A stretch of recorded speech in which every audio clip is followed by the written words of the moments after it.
우리나라 최초의 정부 출연 연구기관인 한국과학기술연구원 키스트가 설립 50주년을 맞았습니다. 그동안 우리나라 과학기술이 어떻게 발전해왔고 또 나아가야 할 방향에 대해서 사이언스 매거진에서 살펴보겠습니다. 한양대학교 김상선 교수와 함께합니다. 어서 오십시오. 안녕하세요. 네, 앞서 말씀드린 것처럼 과학기술 50주년. 이게 키스트 창립 날짜하고 겹쳐요. 어떻게 설명할 수 있을까요? 네, 그렇습니다. 지난 66년, 지금부터 50년 전 2월 4일 날 한국과학기술연구원 연구소가 키스트가 설립이 됐는데요. 예.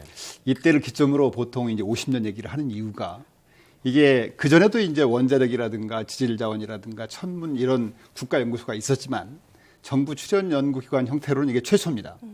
그리고 이제 66년에 또 한국과학기술단체 총연합회라는 것이 발족이 됐고 이듬해 이제 정부 부처에 과학기술처라는 곳이 또 발족이 됐고 그래서 아무튼 그때를 기점으로 해서 50년을 많이 지금 논하고 있고요. 아시다시피 이제 키스트는 그때 한국이 그 월남전에 참여한 것을 계기로 해서 우리가 미국에다가 정부 출연 연구기관을 설치해달라 이렇게 요청을 해서 그때 설립을 된 건데요.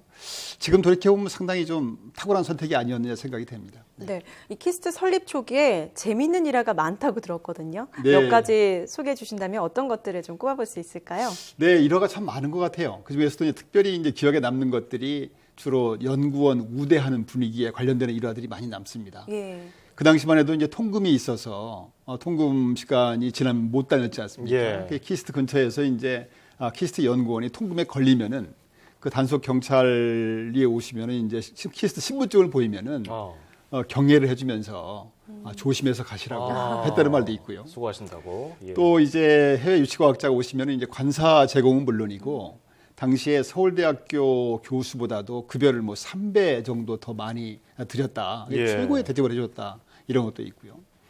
또 연구비도 자율적으로 주어서 감사도 하지 않고 그냥 자유롭게 연구할 수 있는 여건을 만들어 주었다든가 그야말로 아주 연구원을 최대로 우대해주는 그런 여건이었던 것 같습니다. 그러다 보니까 이제 누가 시키지 않아도 일과 후에도 계속 근무를 한다든가 예. 불 꺼지지 않는 연구소 또는 뭐 주말에도 또 연구를 하는 예. 월화수목 금금금 아하. 이런 여건이 있었던 것 같습니다. 예. 이런 여건 덕분에 이제 연구원들이 정말 연구에 몰입해가지고 우수한 성과도 많이 내고 그렇지 않는가. 이게 결국은 과학기술은 과학자 어깨에 달려있기 때문에 이런 건 지금도 우리가 반면 교사로 삼아야 될 일이 아닌가 생각이 듭니다.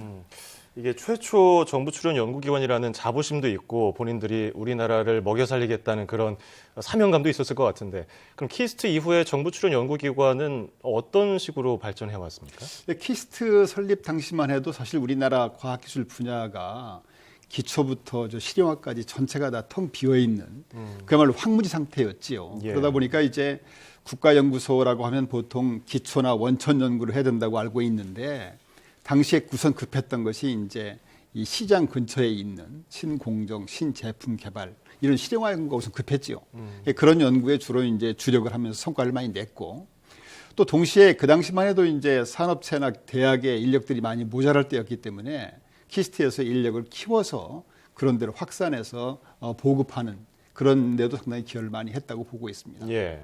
키스트가 이제 본 궤도에 오르면서 또 각 분야별 전문 출연 연구 기관으로 이제 분산 확산돼서 지금은 국가과학기술 연구의 산하에만 해도 지금 25개 출연 연구소가 지금 활동을 하고 있습니다.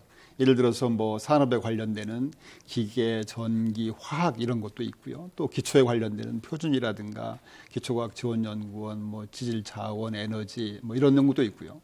또 이제 거대과학 분야, 예를 들어서 뭐 항공우주라든가 원자력, 뭐 핵융합 이런 연구소들이 지금 활동을 많이 하고 있습니다. 그래서 그 정부 출연 연구소가 이제 그동안에 이제 뭐 컬러 TV나 반도체 이런 전기전자, 로보틱스, 뭐 메카트로닉스, 나노 바이오 이런 모든 분야에 정말 굉장히 기여를 많이 해왔다 이렇게 볼 수가 있겠습니다. 네, 사실 1960년, 70년대 참 어려운 시기인데 먹고 살기도 어려운 시기인데 연구자 대우도 좋고 또 그동안 그만큼 열심히 노력을 해왔기 때문에 지금까지 우리나라 과학기술 발전이 빠르게 이뤄낼 수 있었던 것 같은데요. 그렇죠. 지금 현재 세계 속에서 우리나라 과학기술이 어느 정도까지 지금 올라와 있다고 보십니까? 네.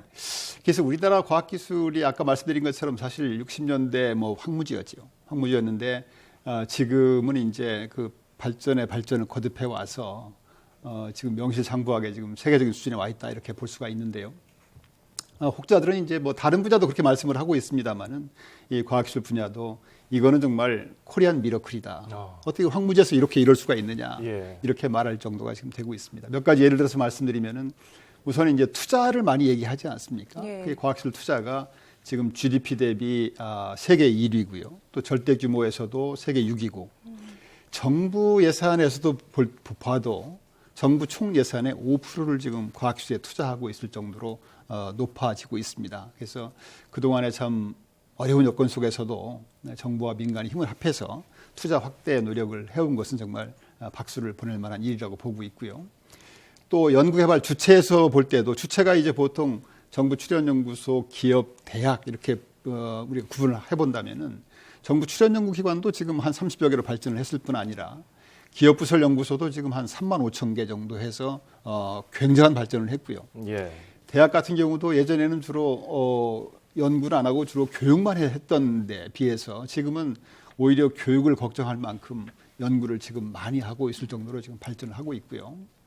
또 각 기술 분야별로 볼 때도 뭐 반도체라든가 가전제품, 정밀화학, 바이오, 나노 이런 각 산업 분야별 기술 수준은 물론이고 어느 나라도 함부로 도전하지 못하는 그 거대 과학 분야, 원자력이라든가 우주라든가 항공, 핵융합, 해양 이런 거대 과학 분야에서도 어떤 세계적인 성과를 지금 보이고 있습니다. 예. 국내 평가에 있어서도 대부분이 한국을 10위권 이내로 지금 평가를 해주고 있는데요. 특히 이제 요새 개도국 지금 관심이 많지 않습니까? 우리나라도 이제 ODA 지원을 하는데 그 개도국에서 세계에서 가장 배우고 싶은 나라로서 한국을 지금 꼽고 있고요. 특히 한국의 과학기술을 배우고 싶다 이렇게 평가를 지금 하고 있습니다. 네. 자, 이건 뭐 나열하기도 힘들 정도로 많은 업적을 세워왔는데 이제 사람 나이로 치면은 뭐 하늘의 뜻을 아는 지천명 아니겠습니까? 그렇습니다. 예, 그렇다면은 이제 앞으로도 어떻게 설계해 나가야 될지 잘 방향을 잡아야 될 것 같아요. 어떤 식으로 노력을 해야 된다고 보십니까? 지금까지 돌이켜보면 참 좀 잘한 것 같아요. 근데 이제 저희가 지금 앞에 당면하고 있는 문제도 지금 많습니다. 이제 흔히들 얘기하는 것처럼 그동안에는 그냥 어떤 목표를 향해서 빨리빨리 밤새워서 일하면 됐지 않습니까? 이제는 어느 사이에 우리가 이제 이 프론트라인에 와 있다 보니까 이제는 우리가 개척해야 되는, 소위 말해서 뭐 퍼스트 무버니, 뭐 프론트 러너니 이런 단계에 와 있다 보니까 이제는 더 이상 그 선진국의 빠른 추격 전략이 안 된다. 이제는 정말 우리가 혁신적인 선도자로서 세계 최초 또 세계 최고의 기초 원천 성과 창출에 주력해야 될 것입니다. 물론 지금 발등에 떨어진 불이 많죠. 그 당면한 문제 해결 노력도 해야 되겠지만은 동시에 긴 호흡으로 멀리 보고 미래를 준비하는 노력을 병행해야 된다고 보고 있고요. 두 번째는 과학기술 투자 확대입니다. 예. 지금 정부 투자가 금년에 18조 9천억인데요. 정부 총 예산의 아까 5%라고 말씀드리지 않았습니까? 근데 사실 누가 볼 때는 이게 많다고 하는 사람도 있는데 과학기술 투자가 자꾸 늘어요. 예전에는 이제 신제품 공정 개발하는 데만 썼으면 되는데 지금은 뭐 삶의 질에서도 과학기술이 필요하고요. 각종 사회 문제 해결, 우리 그것뿐 아니라 이제 문화, 예술, 체육, 국가, 뭐 모든 분야에 지금 과학기술입니다. 이제는 이제 모든 분야가 과학기술이 없이는 더 이상 발전할 수 없다. 그래서 과학기술 수요가 투자 수요가 예전에 비해서 엄청나게 늘고 있기 때문에 투자를 계속 늘려가는 수밖에 없다. 이렇게 볼 수가 있고요. 세 번째는 이제 저희가 이런 한정된 자원을 어떻게 배분하느냐, 배분 전략이라든가 또 글로벌 과학기술 협력사회에서 어떻게 협력해 나가는지 또 아까 말씀드린 것처럼 이제 산업계와 대학과 공공연구기관의 능력이 성장됐기 때문에 어떻게 하면 이 산학연이 역할 분담을 하고 상호 경쟁과 협력을 하느냐 또 정부에서도 과연 어떻게 지원을 해야 되느냐 이런 것 관련해서 이제 보다 정교하고 스마트한 전략을 강구해야 되겠다는 것이 또 하나 필요한 사항이고요. 예. 마지막으로는 아까 이제 키스 설립 초기에 말씀드린 것처럼 결국은 연구원들이 연구에만 몰입할 수 있는 여건을 만들어 줘야 됩니다. 예. 지금 뭐 어느 집단에나 그 문제점들이 있지 않습니까? 지금 과학기술계에도 뭐 한 0.1% 문제 되는 사람들이 있지요. 그러나 빈대 잡으려다 초과삼간 태운다는 말이 있지 않습니까? 그 나머지 0.1% 때문에 99.9%가 쓸데없이 불필요한 이 일에 시간을 뺏긴다든가 또 범죄자로 취급받는다든가 이런 일은 없어야 되겠다. 그래서 과학자들이 정말 신명나게 자긍심을 가지고 연구에 몰입할 수 있을 때 세계적인 우수한 성과가 나오지 않겠는가. 지난 50년 동안 우리가 코리안 미러클이라고 불릴 정도로 이렇게 많은 발전을 이루었지만 동시에 우리가 앞에 놓여 있는 넘어야 될 산이 많기 때문에 우리가 미래를 위해서 우리가 지금까지도 과학기술 때문에 대한민국이 있었다면은 대한민국의 미래도 과학기술에 달려 있다고 보고 앞으로 50년, 100년을 지향한 과학기술을 위해서 다시 한번 정부와 민간이 힘을 모아야 될 시점이라고 보고 있습니다. 오히려 키스트 설립 초기에 더 많이 힘드셨을 것 같은데 지금 오히려 환경이 신명나는 연구 분위기가 조성이 안 되는 거 아닌가 하는 생각이 좀 안타까운 생각이 좀 드는데요. 네, 그래서 이번에 뭐 한우물 파기 전략을 이번에는 네. 확실하게 하겠다고 올해 공표를 했었죠. 그게 이제 딜레마 같아요. 예를 들어서 정부의 세금을 가지고 만든 연구비이기 때문에 투명하고 공정하게 써야 된다.